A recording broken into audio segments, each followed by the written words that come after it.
Hey there, welcome to Funlearn Talks, the podcast where we break down business, technology, and history into stories that sparks your mind and makes you smarter.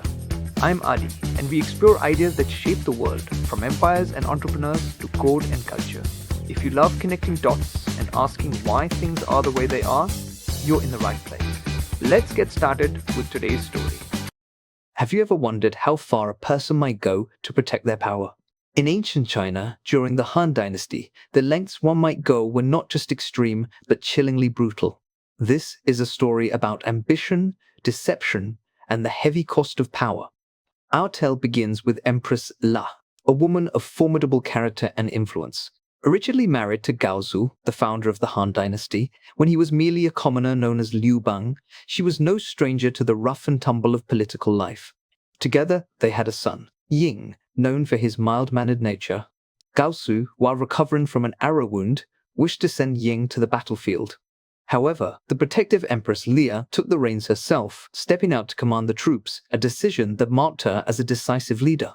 Trouble brewed when Gaozu became enamored with a young concubine, Lady Qiqi. Lady Qi, weeping, pleaded for their son Ruyi to be named as Gaozu's successor. Empress Lü, driven by a fierce will to see her own son Ying succeed, was not about to let that happen. After Gaozu's demise, she swiftly placed the 15-year-old Ying on the throne and ruled as regent, relegating Lady Qi to the confines of the palace. The drama escalates as Empress Lü, wary of any threats to her son's rule, executed a dark plan. On a morning when the young Emperor Huai went hunting, leaving his half-brother Wu Yi alone, Empress Li seized the moment to poison Wu Yi. Her wrath did not stop there. She inflicted unthinkable horrors upon Lady Qi, maiming and mutilating her before casting her into a pit of unimaginable filth. Let that sink in. The Chancellor, a mother, was capable of such ruthlessness to secure her son's position. But the cost was great. Hui, deeply disturbed by his mother's cruelty, withdrew into a life of excess, leaving Empress Lü to rule de facto in his name. Tragically, he saw himself as the son of a monster, unfit to govern. After Hui's death in 808 BCE, the cycle of violence continued unabated. Empress Li, ever the strategist, placed one of Hui's sons on the throne, only to have him and the palace concubines killed to consolidate power. When she realized that the new puppet emperor knew of her deeds, she disposed of him too, placing an infant on the throne as yet another placeholder. Empress Li's death marked the end of her bloody chapter, but not without repercussions. The court, liking out of both vengeance and relief, ordered her entire clan exterminated. Her legacy became a grim cautionary tale about the perceived peril of women wielding power, a narrative chillingly summarized in the saying, as unnatural as a hen crowing at daybreak. Meanwhile, in 41 BCE, the dynasty found a new hope in Wu Di, the martial emperor who ascended the throne at just 15. Eager to be a ruler worthy of Confucius's ideals, Wu Di embraced and expanded upon Confucian statecraft. He saw it not just as a political tool, but as a moral compass guiding his reign, evident from the meticulous performances of rites and ceremonies to honor his ancestors and the celestial order. In a quest to consolidate his realm and ensure its prosperity, Wu Di, in 1209 BCE, ordered a meticulous census to be conducted, revealing a staggering population of about 36 million people. Only about 2% lived in urban centers, a fact that underscores the primarily agrarian nature of ancient Chinese civilization. His policies, such as reducing state control over essential resources like iron and salt and boosting private enterprise, showcased an early understanding of economic liberalism. Wu Di's reign was transformative, bringing not just stability but also setting the stage for flourishing trade and the development of a new gentry class. His leadership genuinely embodied the Confucian ideal of a ruler who serves not only as a governor, but as a moral example to his people. This journey through one of China's most formative periods highlights the razor-thin line between despotism and benevolence, a reminder of the profound impacts leadership can have on a civilization's legacy. Join me next time as we continue to unravel the complex and often unexpected narratives that history offers. At the heart of the Han Dynasty's expansive reach was an intricate dance of diplomacy and military prowess. With threats looming on the northern borders from the persistent Xiongnu, The Han rulers didn't just beef up defenses, they redefined them. Imagine extending and fortifying over 6,000 miles of what would become known as the Great Wall, snaking through present-day Gansu province and beyond. This isn't just a story of stone and lime, it's a colossal testament to strategic engineering designed to keep out invaders and stabilize a vast empire under the heavens. But the tales of resilience don't stop at mere constructions. To manage such a sprawling territory, the Han developed an advanced bureaucratic system that included signals, record-keeping, and policing that monitored even the shifting sands for signs of movement, such as horse or camel prints. It was an ancient form of surveillance aiming to keep the empire secure and interconnected. Now, shift your focus to a softer side of Han strategy diplomacy through marriage. The idea of pacification marriages sounds less like a romantic affair and more like a chess move. Prominent young women from the Han royal family were sent far from their home to marry nomadic chieftains. These were not mere unions, they were laden with silks, alcohol, rice, and copper cash, cultural and material incentives designed to forge alliances. But let's consider the human element here. It's deeply moving to imagine these princess brides, miles away from home, influencing foreign cultures in profound ways despite personal hardships. One such bride's loneliness echoes through her poignant poem, lamenting her far-flung fate and yearning for her early days in Chang'an. Can you feel the weight of her solitude? Among these tales of diplomatic brides, there emerges a figure of notable exception and excellence. Feng Liao, a former maidservant who rose to become a diplomatic linchpin herself. Not only did she marry a Wusong general, but her knack for diplomacy was so revered that she became the first woman envoy of the Han court. Think about that. In an era dominated by male figures, her story of rise and recognition is nothing short of remarkable.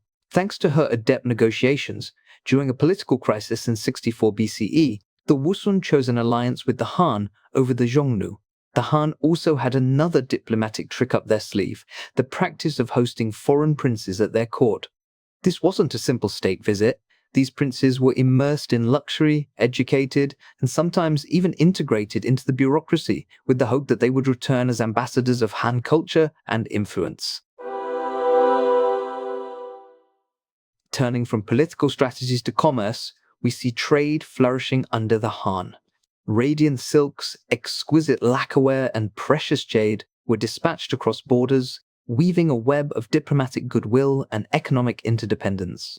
This burgeoning trade was not a one-way street. The Han received horses and other exotic items from faraway lands, making their empire a vibrant hub of cultural exchange. The silk and tea roads, those legendary routes, didn't just connect territories, they connected lives and stories across continents. As the Han Dynasty expanded, it also refined its bureaucracy. It wasn't just about having a team, it was about having the right team. Candidates, often the cream of the landed gentry, were proposed for their virtue or specific skills, like military strategy. They underwent examinations that determined their roles within the empire's extensive administrative system. However, not all was perfect. The lure of nepotism and corruption occasionally marred the bureaucracy, reaching its zenith during the reign of the young Qi emperor. Distracted by personal infatuations, notably with the minor official Deng Xian, he allowed these vices to proliferate, setting a stage for discord and decline. So here we are, woven deeply into the fabric of Han Dynasty's intricate tapestry of power, survival, and diplomacy. From the vast stretches of the Great Wall to the lonely deserts where princesses penned their sorrows and the bustling silk roads that carried more than just merchandise, this has been a journey across an empire that not only survived, but thrived through its innovative approaches to governance and international relations.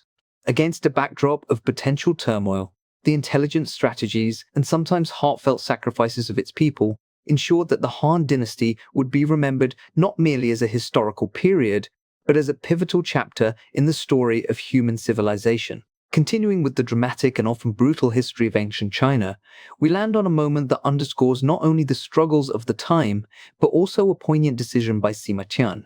Imagine choosing between death and a life-altering punishment just to continue your life's work. That's exactly what happened to Sima Qian. He chose castration over execution, not because he feared death, but because he had not yet completed his history writings. Let that sink in. He sacrificed his physical integrity to fulfill his duty to history. Sima Qian's commitment did not go in vain. His work, Records of the Grand Historian, became one of the most ambitious and influential books of the ancient world. By traveling, interviewing, and diving deep into documents, he managed to leave behind a true treasure for future generations. But the story takes yet another turn with the case of Ai, who, upon his untimely death in 1 BCE, named Dong his successor. However, the court had other plans, refusing to honor this appointment and setting the stage for an uprising. Enter Wang Meng, a character with grand visions and radical ideas. A devout follower of Confucian principles, Wang Meng saw the societal disarray and excessive disparity between the rich and the poor as an opportunity to overhaul the system. He took over the throne and established the Han Dynasty, initiating reforms that included nationalizing farmland and outlawing slavery. Imagine the upheaval landowners fined if they failed to use their lands, city dwellers penalized if they did not plant trees. Here's something profound. This new emperor's regime soon fell victim to the very greed and corruption he sought to eliminate. 14 years after his ascent to power, the empire Wang Meng tried to stabilize began falling apart at the seams.